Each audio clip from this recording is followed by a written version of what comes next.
लेकिन international pressure है, उसका भी तो ख्याल रखना पड़ेगा सरकार को। इंटरनेशनल प्रेशर पैदा करने की ताकत आज हिंदुस्तान में 100 करोड़ का देश है। पूरी दुनिया पे प्रेशर हम पैदा कर सकते हैं जी। कोई हम पर कैसे प्रेशर पैदा करे? ये उल्टी गंगा क्यों चले? मैं मित्रांनो, इराण आणि इस्रायलमध्ये युद्ध चालूच आहे, पण त्याचा डायरेक्ट परिणाम आता आपल्या घरात, आपल्या शेजारी पाजारी भांडणं व्हायला लागलेत गॅसवरून. म्हणजे एवढा शॉर्टेज झालेला आहे.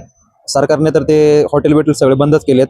आणि मेसमध्ये गेलतो, काकू म्हणल्या 2-3 दिवसच मेस चालू राहणार, नंतर बंद होणार आहे. म्हणले काय, म्हणजे डायरेक्ट शॉकमध्ये. आणि सरकार सांगत होतं की 28 दिवस पुरेल एवढा आपल्याकडे LPG गॅस आहे आणि सर्वसामान्यांना काही त्याच्यावर काही परिणाम होणार नाही. आणि 3 दिवसात डायरेक्ट सगळे बोलायला लागले की गॅस संपला, हे संपले, ते संपले ऑलमोस्ट. आणि सगळ्या व्यावसायिकांनी चूल मांडा चालू केली डायरेक्ट. मी तर म्हणतो आता आमच्या पुण्यात पण आहे ना, आता पुणेकर तर भाई सगळ्यात पुढे असतात, तुम्हाला तर माहिती आहे. ऑलमोस्ट सगळ्यांनी एक आमच्या साईडच्या हॉस्टेलमध्ये तर डायरेक्ट चूल मांडा चालू केली आहे.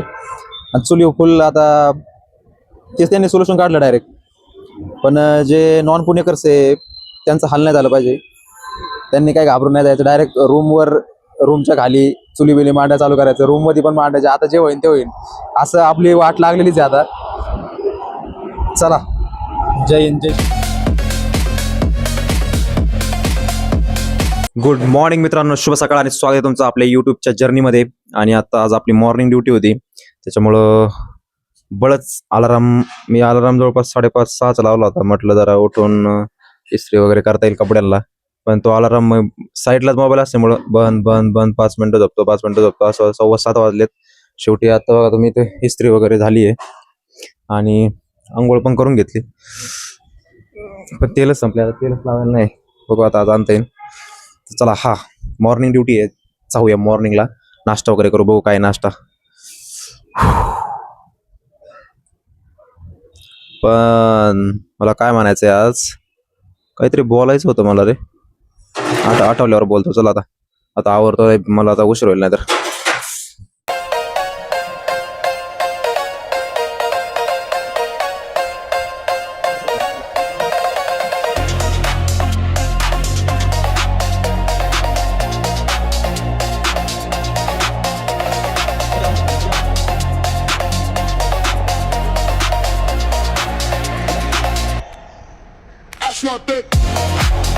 मित्रांनो 15 मिनिटं लेट चाललोय. अरे जाऊ दे भाऊ, काय टाइम जायचे सगळीकडेच. इथं शाळेत कधी टाइम नाही गेलो आणि ड्युटीला जाईन का. चला मित्रांनो, आलोय आता ड्युटीला. भेटू डायरेक्ट 2 वाजता. 2 मॉर्निंग शिफ्ट संपते. चला तर मित्रांनो, ड्युटी झाली आपली आणि आलो डायरेक्ट रूमवर. जेवण वगैरे केलं खालीच. म्हणलं एकदा वरती आल्या परत खाली जायला नाही का, ते 17 बाऱ्या वर ये खाली जा, वर ये खाली जा.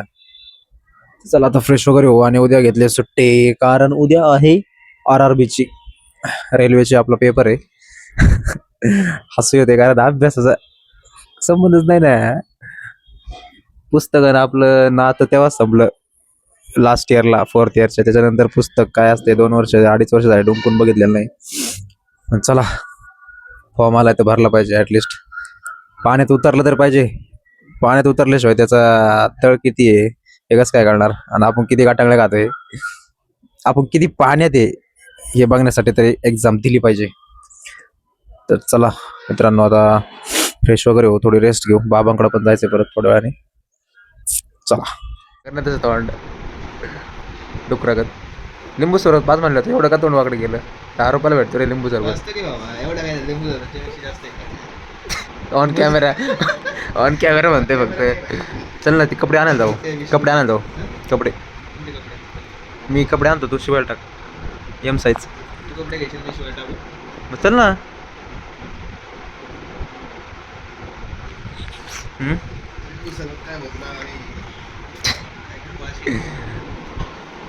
त्यापेक्षा मोठा आहे का.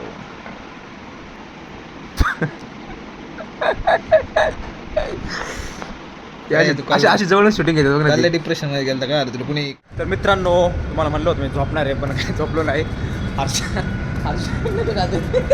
हर्षल म्हणला की ना जरा कपडे फिटिंगला टाकायचे होते.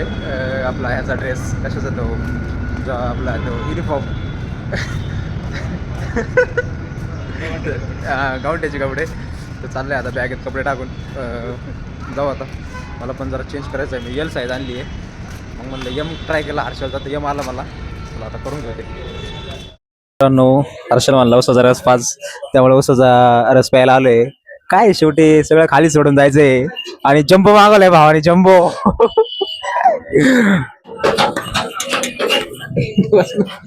ते नाही अरे बापरे गोडे रे गोडे का नाही ते वल्ला झाला ते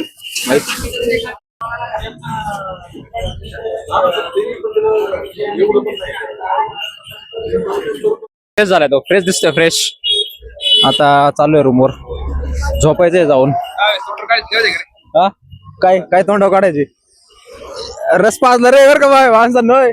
रस पाजला हर्षला रस लय लय दिवसातून. मित्रांनो आता चाललोय बाबाकडे हॉस्पिटलला डी वाय पाटीलला मेट्रोनी. तर चला जाऊया.